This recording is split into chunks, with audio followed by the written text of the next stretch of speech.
This is a video about an underdog group of peasants who successfully overthrew their king when nobody expected them to.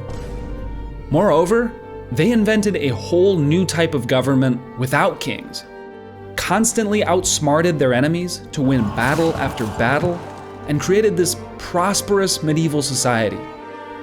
And yet, despite that, it was that same prosperity that accidentally caused their own downfall. On the northwest coast, tucked away in between the Dutch and the Danish border, was a ridiculous little country where the peasantry decided that they had had enough of lords and kings and decided to rule themselves. It was the Peasants' Republic of Dithmarschen. Help! Help! I'm being repressed! Bloody peasant! Oh, what a giveaway. Did you hear that? Did you hear that, eh? That's what I'm on about.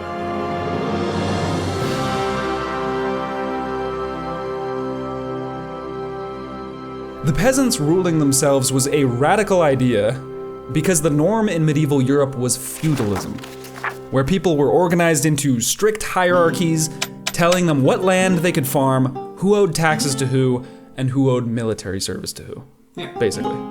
Most people did this because, well, where did wealth in the Middle Ages come from? You should do what I did, get into farming.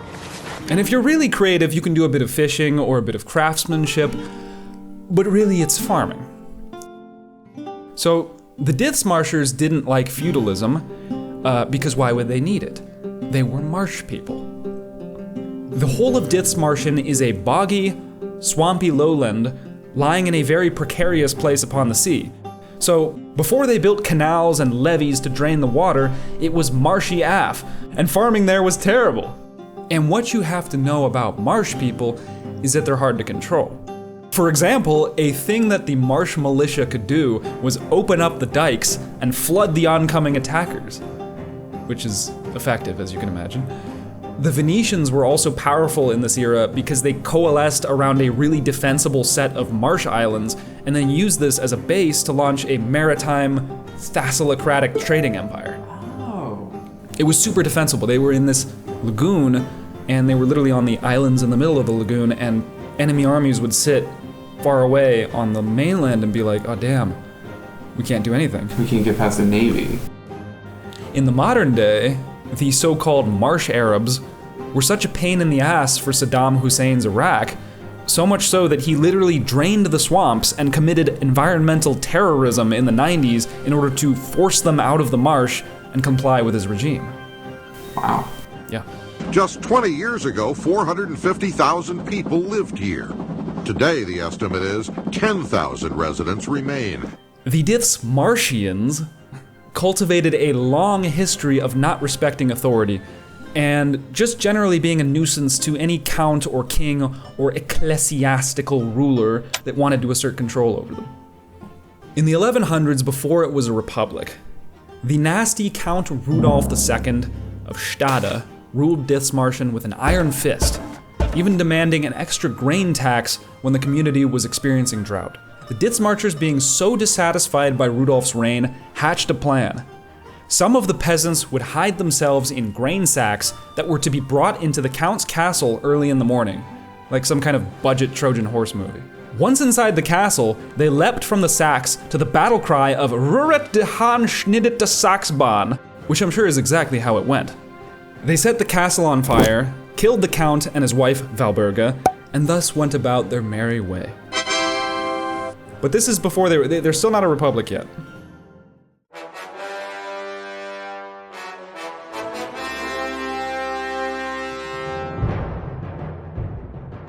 Over 100 years later, in a great battle between their overlord, the King of Denmark, and an alliance of North German states, the Dithmarschers reluctantly answered the call to fight with the Danes, only to later renege that promise in the middle of the battle and switch side to the Germans, giving them the necessary boost they needed to win and free themselves from the Danish yoke. Will you shut up? Ah, now we see the violence inherent in the system. Shut up! Oh, come and see the violence inherent in the system! As a result of this engagement, the Dithmarschers became truly free to form a peasant republic. Oh, so they killed their lord, but then they were still under Denmark. but then to actually free themselves from Denmark, they had to side with the Germans, like, through a happenstance battle. Exactly. To secure this newfound independence, they formalized themselves within the Holy Roman Empire. The Holy Roman Empire! And they also became a member of the Hanseatic League. The Hanseatic League. Joining the Hanseatic League was useful because it provided some protection in exchange for trading opportunities. At this point, the Dithmarscher farmers were free, but still kind of disorganized, let's say. So, the Hanseatic League, yes, so the Hanse advised them to get a bit more formal about their whole autonomy situation. They decided that 48 judges would be selected from each little area to govern the republic in a kind of council. While this was pretty crazy and unique for the time, sometimes people get wrong the idea of a peasant republic. The judges weren't chosen based on free and fair elections like we know today. It was kind of like a communitarian oligarchy. Or in other words, it's not so much that they were directly democratic, but rather that there wasn't a nobility, and all of the farmers in each municipality had like a local representative for the council, who acted more like a local chief than anything. Kind of the irony of not having feudalism is that they could form this like republic that was More anarchic. What? I told you, we're an anarcho-syndicalist commune. The people in Dithmarschen also vibed heavily with the idea of Frisian freedom. Frisian freedom! According to legend, the first Holy Roman Emperor, Charlemagne, gave the Frisian people, in this area not far from Dithmarschen, some special freedom and privileges as thanks for helping him capture Rome. We're dealing with a medieval administration here, though. So, first of all, writing was hard to come by. Supposedly this privilege was inscribed into the wall of a church. Which one or where, we don't really know anymore, and it's literally lost to the annals of time. Forgeries and fake privileges were common in this period and contributed to a sense that... A note from the author. This is the part of the story where I tell you about historiography. Woo! Historiography! Yeah, historiography time. A lot of medieval history we work off of is something like quasi-legend. Like if you dig into the books and the story about what actually happened here, you might, for example, get a 300 years later account told by some sort of Skyrim-esque bard character about what happened, probably filling in some gaps to make things a bit more like entertaining, you know? Oh, there once was a hero named Ragnar the Red. Or sometimes it might be a Victorian gentleman looking at old history and filling in the blanks himself, like, oh, what if we had a Trojan horse and stuff. The more you dig into medieval history, the more you find that much of it can devolve into a kind of like a fan fiction territory with embellishments on the edges. Suffice it to say, and regardless of its origins, Frisian freedom was real and it was legit. Affirmed by multiple Holy Roman emperors, and this is known. 1039, 1248, 1417.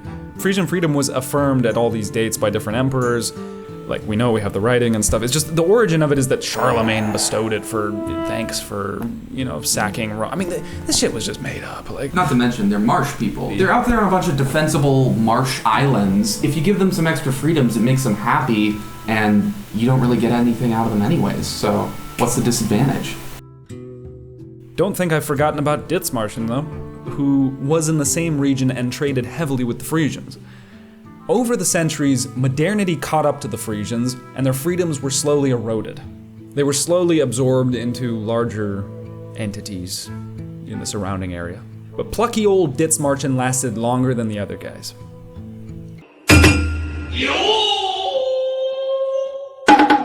In perhaps Dithmarschen's finest day, the great heroic folk hero Wulf Isebrand, the William Wallace of Dithmarschen, rallied the peasant levies to a resounding underdog victory against the Kingdom of Denmark and their evil army intent on subjugating them.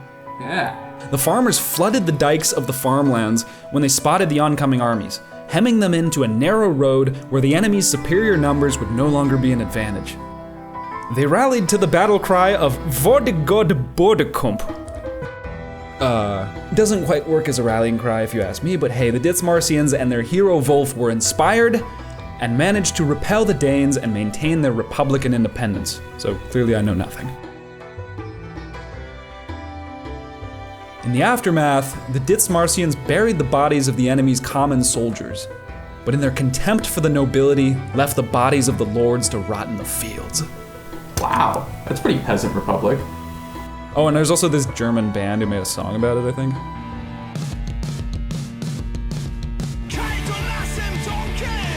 And thus they enjoyed peace and prosperity and freedom for generations to come.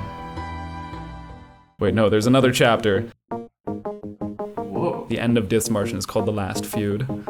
There's no English Wikipedia, it's only on German. The letzte Fehde. To some extent, Dithmarschen was suffering from its own success. As the land steadily became more agriculturally productive over the years, and as the swamps were drained, it attracted the attention of some would-be overlords. Ooh, what's this? Productive farmland for my taking, I see? Duke Adolf I of Schleswig-Holstein was getting impatient that the plucky Dithmarschers continued to assert their republican autonomy. Adolf took some bullshit documents to the big dog emperor Charles V of the Holy Roman Empire to get Dithmarschen fiefed, meaning the emperor would give him the legal rights to exploit the land and the people there. Adolf and his Danish overlords raised an army of some 18,000 to finally end the Dithmarschers once and for all. And unfortunately, in 1559, Dithmarschen's republican fervor was finally ended. Is there ever going to be any progress? It is some lovely filth down here. Oh! Subscribe. What? I told you. Subscribe. Yes, I see. Subscribe. Be quiet. Subscribe. I order you to be quiet. Order, who does he think he is? I'm your king. Well, I didn't vote for you.